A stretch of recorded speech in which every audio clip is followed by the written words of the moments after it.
السلام علیکم۔ کہہ لیں کہ ہم 1000 خرگوشوں کی آبادی سے شروع کر رہے ہیں اور ہم جانتے ہیں کہ یہ آبادی بڑھ رہی ہے 10% کے حساب سے ہر مہینے۔ اب جو میں دریافت کرنا چاہتی ہوں وہ یہ کہ یہ آبادی ایسے کیسے بڑھے گی اگر ہر مہینے 10% کے حساب سے بڑھتی ہے تو یہاں میں ایک ٹیبل بنا لیتی ہوں۔ تو یہ جو دائیں ہاتھ والا کالم یا حصہ ہے اس میں لکھوں گی مہینے جو گزر چکے ہیں، بائیں والے کالم میں آبادی۔ تو ہمیں جو معلومات دی ہوئی ہے اس سے ہم یہ جانتے ہیں کہ جب مہینے 0 ہوں گے یا 0 ہوں گے تو ہمارے پاس 1000 خرگوش ہوں گے۔ تو اب سوچتے ہیں کہ ایک مہینے بعد کیا ہوگا۔ تو ہماری جو آبادی ہے وہ 10% سے بڑھ جائے گی۔ تو مہینے کے شروع میں جو آبادی تھی اس کو ہم لیں گے اور 10% سے بڑھنے کا یہی مطلب ہوتا ہے کہ اس کو ہم 1.1 یعنی 1.1 سے ضرب یعنی کہ ملٹی پلائی کر دیں گے۔ یہ آپ کی اصل آبادی اور اس کو آپ بڑھا رہے ہیں 10% سے۔ 1 جمع 10% ہوتا ہے 1.1۔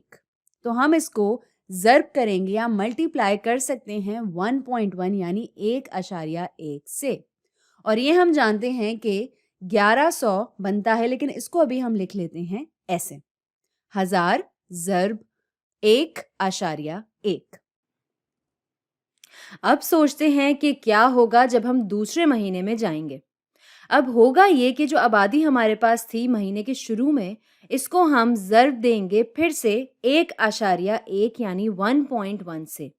تو یہ بھی ہوگا وہ آبادی جو شروع میں تھی، 1000 ضرب 1.1، لیکن اب ہم اس کو بھی ضرب دیں گے 1.1 سے، یا پھر ہم کہہ سکتے ہیں کہ یہ ہے 1.1 یا 1.1 اسکوائرڈ۔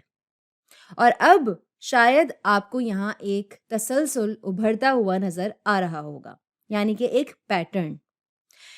ایک اور مہینے بعد آبادی جو ہوگی وہ یہ کہ 1000 ضرب 1.1 ٹو دا پاور آف 3 یعنی 3۔ یہاں بھی مہینے کے شروع میں جو آبادی تھی اس کو 1.1 سے ضرب دیا گیا ہے۔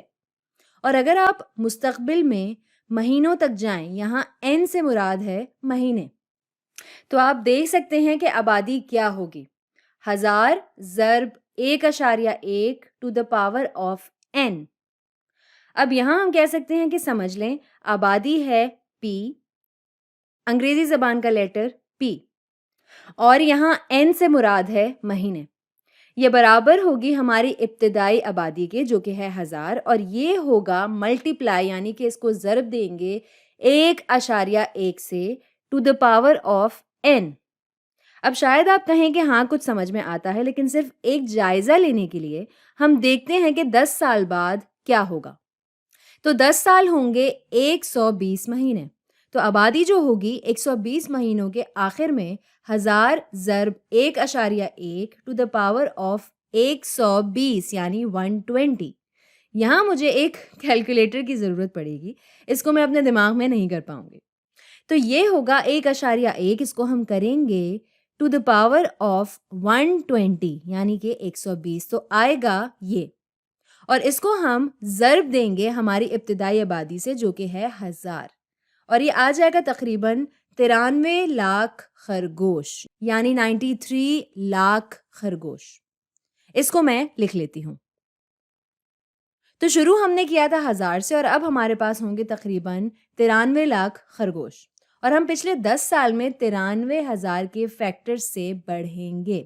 اور اگر اگلے 10 سال کا سوچیں تو اس کو ضرب دیا جائے گا 93,000 سے۔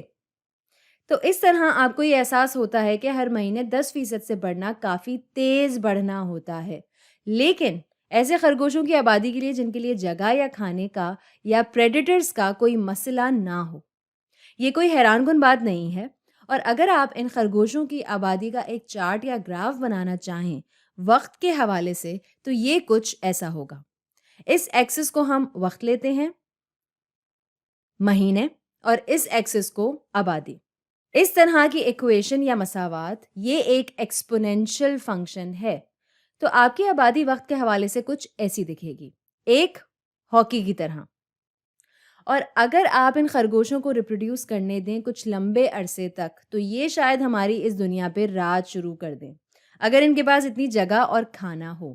لیکن آپ نے شاید غور کیا ہو کہ میں کہتی رہتی ہوں کہ اگر ان کے پاس جگہ ہوتی یا اگر کھانا ہوتا تو دنیا کی اصلیت یہ ہے کہ اس میں لامحدود کھانا یا جگہ نہیں ہے، اور ایسا بھی نہیں ہے کہ کوئی پریڈیٹرز نہ ہو۔ تو یہاں پہ ہے دراصل ایک میکسیمم کیرنگ کیپیسٹی، جس کے بارے میں ہم پہلے بھی بات کر چکے ہیں، یعنی کہ زیادہ سے زیادہ کیری کرنے کی یا اپنے آپ میں سمانے کی گنجائش ایک سپیشیز کے ماحول کے مخصوص حصے کے لیے۔ تو ابھی جو ہم نے ادھر بیان کیا ہے اس کو ہم ایکسپونینشل گروتھ کہتے ہیں۔ اور اس کو ایکسپونینشل گروتھ کیوں کہتے ہیں؟ تو آپ نے شاید غور کیا ہو کہ ہم بڑھ رہے ہیں ان پٹ کے حساب سے، جو کہ ہے وقت، اور جس کو ایکسپوننٹ میں پھینکا جا رہا ہے، تو یہ ہے ایکسپونینشل گروتھ۔ لیکن ظاہر ہے کہ لامحدود تعداد نہیں ہو سکتی خرگوشوں کی، یا پھر آپ ہمیشہ کے لیے تو نہیں بڑھ سکتے۔ تو یہاں ہوگی ایک نیچرل میکسیمم کیرینگ کیپیسٹی، قدرتی طور پہ موجود کیرینگ کیپیسٹی جو ایک ماحول جھیل سکتا ہے۔